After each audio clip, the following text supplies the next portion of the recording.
بسم الله الرحمن الرحيم. السلام عليكم ورحمة الله وبركاته. كلنتي وناسين داوديال meel kasoo joogtaan kusoo dhawaada akhbaaraadka caalamka kala socotaan warbaahinta caalamiga 24 barnaamijkeena caawa waxaan ku soo qaadan doonaa Soomaalida oo mowqif adag ka istaagtay heshiiska dhexmaray Soomaaliland iyo Itoobiya miyuu heshiiskaasi hirgeli doonaa sidoo kale maxay tahay sababta dawladda Soomaaliya ay xiriirka ugu jari weysay Itoobiya oo dad badan oo Soomaaliya is weydiinayaan soo dhawaada daawadayaal mar kale haddaad nagu cusubtay YouTube-ka subscribe noo saar haddaad hore noola joogteen fiidiyoga noo share garee like-na noo saar si bulsho badan aan u gaarno mahadsanid xilli maalintii shaaytayd uu soo baxay heshiis uu dhexmaray Soomaaliland iyo Itoobiya kaas oo lagu sheegay heshiis afgarad ah oo ku aadan Itoobiya ay heli doonto 20 kiiloomitir oo ka mid ah badda cas gaar ahaan Soomaaliya qaybta gobolada waqooyi ee Soomaaliya iyo Somaliland hadda la isku yiraahdo Ra'iisul Wasaaraha Itoobiya Abiy Ahmed iyo madaxweynaha Somaliland Muuse Biixi Cabdi ayaa goob fagaaraha heshiiskaasi ku saxiixay ayada madaxda Somaliland laga soo xigtay heshiiskaasi inay ku bedesheen aqoonsi ay u ballan qaaday dawladda Itoobiya isla markaa heshiiskaasi la saxiixo Itoobiya ayaa dhankeeda waxay sheegtay inay riyo ay ku taamisay muddo badan iyadoo dabaaldegyo xoogan iyo soo dhaweyn is qabsadeen caasimadda Itoobiya Addis Ababa kuwaas oo lagu soo dhaweynayay heshiiska iyo badhelida Itoobiya oo muddo badan ku taamisay sidii ay badda cas meel ay maamulto ugu heli lahayd sida heshiiska lagu sheegay Somaliland waxay bixin doontaa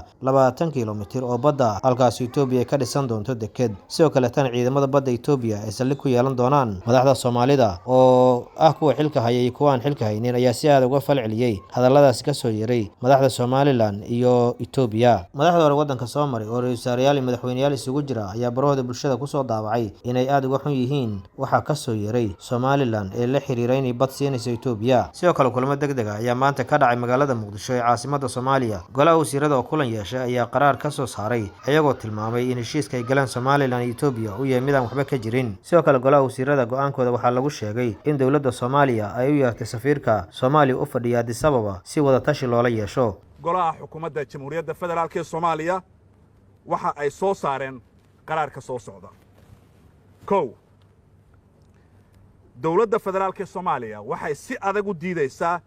isla markaana si cad ay uga soo horjeedaa tallaabada guracan ee dawladda federaalka ee Itoobiya ay ku sheegtay in ay si sharci darro ah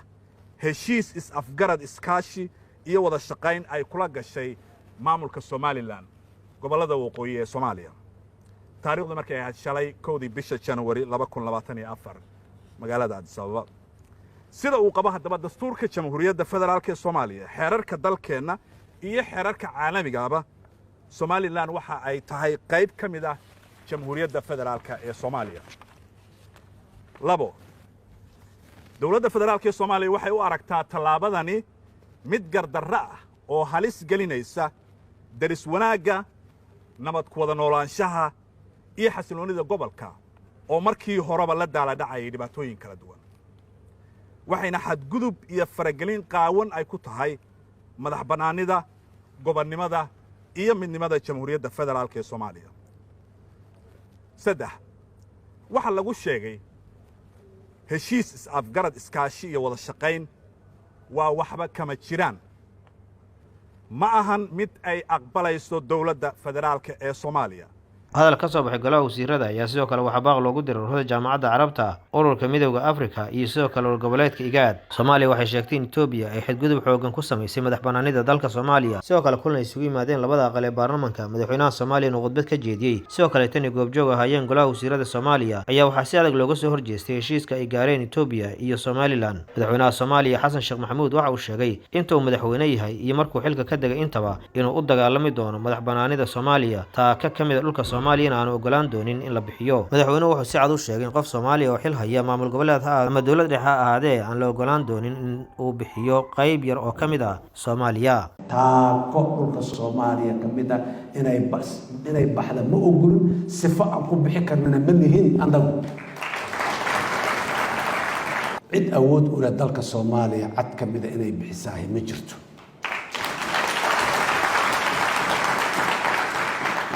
awooyaasheena diiday aabayaasheena diiday hooyooyinkeena iyo ayeyaasheena diiday annaga intaan nooleyn hadda diidnay sinna suurtagal kuma aha inta yartaa ee maanta Soomaaliyada aan haysano oo aan waliba hoosta ka qabno in badan aan naga maqan oo inay naga maqnaato aanay ahayn laakiin haddana aan inaan horumarsano nabadayno maxaan ku yiraahdaa dadka ku nool iyo deegaanada wax aan qurxino aan ku ballanay maanta in ay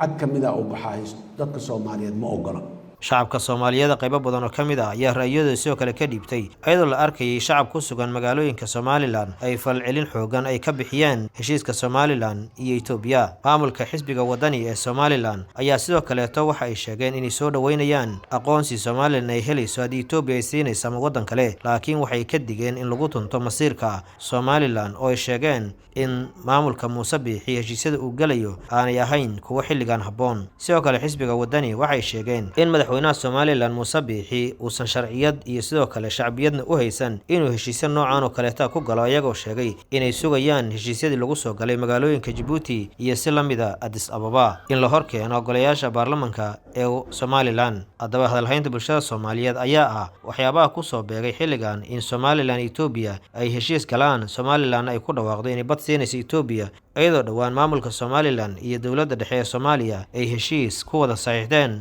dalka Djibouti. dadka khubarada ee ka faalloonaya arrimahan ee Soomaalida waxay sheegayaan in arrintan ay u muuqato in dowladda Itoobiya aanay marnaba raalli ka ahayn midnimo Soomaaliyeed, taasoo muujinaysa in heshiiskaasi burburintiisa ay maanta ka shaqaynayso. sidoo kale dowladda Soomaaliya xiriirka uma jirin dowladda Itoobiya waxayna u yeeratay safiirka Soomaaliya u fadhiya Itoobiya si wada tashi loola yeesho. dad badan ayaana sidoo kale isweydiinaya maxaa Soomaaliya xiriirka ugu jari weysay Itoobiya, laakiin dadka khubarada waxay leeyihiin in xiriirka loo jaro waddan waa istaabka ugu dambeeya ama tilaabada ugu dambaysa oo waddan uu qaadi karo. dowladda Soomaaliya hadda safiirkeeda ay u yeeratay, waxaana qasaba marka safiirku uu soo baxayo inuu la soo kulmo wasaaradda arrimaha dibadda Itoobiya, xogta la xiriirta heshiiskaasna uu keeno. sidoo kale tana waxaa dhici doonta in safiirka Itoobiya Soomaaliya u fadhiya asagana loogu diri doono waddankiisa wadatashi uu la soo sameeyo. dowladda Soomaaliya sidoo kale waxay sheegtay in tilaabooyin badan oo sharci ay u furan yihiin, isla markaana dhawaan ay qaadan doonto go'aamo adag oo la xiriira arrimaha difaaca waddankeeda iyo heshiiskaas ka hortagidiisa. daawadeel intaas ayaan qodobkeena caawa ku saafmeeraynaa. insha Allah faallooyin kale ayaa ka dambeyn doona oo aan ka bixin doona heshiisyadaas Somaliland, Itoobiya iyo Somaliland iyo dowladda dhexe ee Soomaaliya intaba.